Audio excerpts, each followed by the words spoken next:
In order to gain a better understanding of who I am as a learner, worker, and what shapes my overall personality, I took 6 online self-assessments.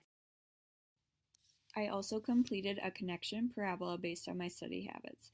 Some of the things that have a positive effect on my studying include my phone in another room, it being quiet, sitting or laying on the floor, and having water next to me. Some negative effects for me would be loud music, my phone in the room with me, or checking Facebook. Other things like soft music or people in the room don't bother me.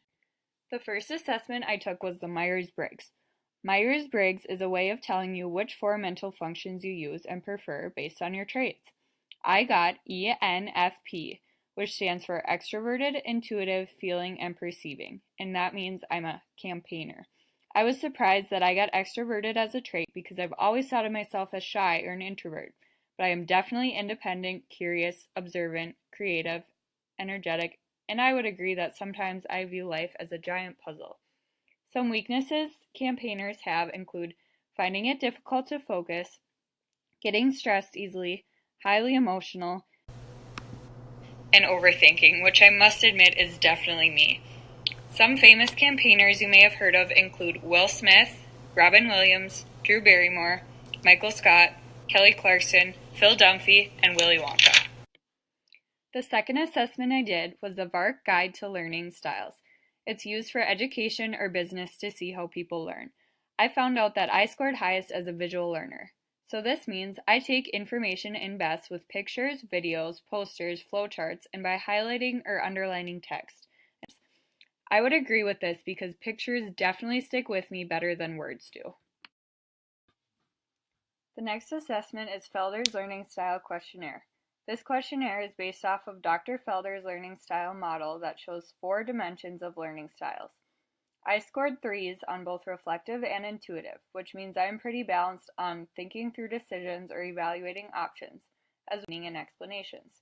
Next, I scored a 5 on visual, which means I rely on graphs, pictures, and diagrams when it comes to learning. This is similar to the results I got from the VARK assessment. Finally, the 4th learning style given to me from Felder's questionnaire was a score of 7 on sequential. This means I prefer details given to me in an organized way. I put together small details to find the larger topic or idea. I would agree with this because I like to learn about small topics rather than a large topic all at once. Next is Howard Gardner's Multiple Intelligence Assessment. This assessment gives you percentages based on each intelligence you use. My highest score was 75% on interpersonal. This means I'm in touch with myself and excel at self-reflection.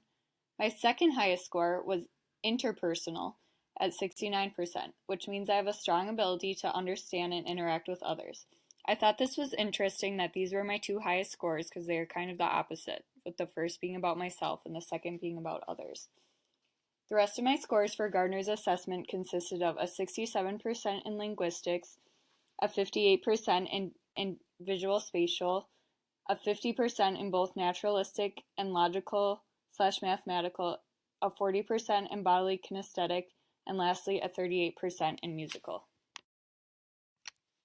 The next assessment is Bender's 4 personality working styles.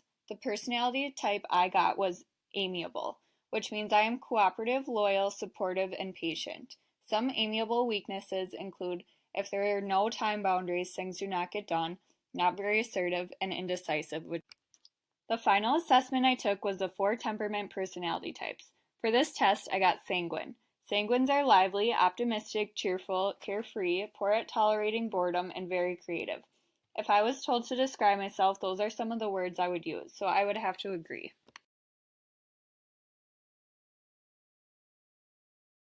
Created using Powtoon.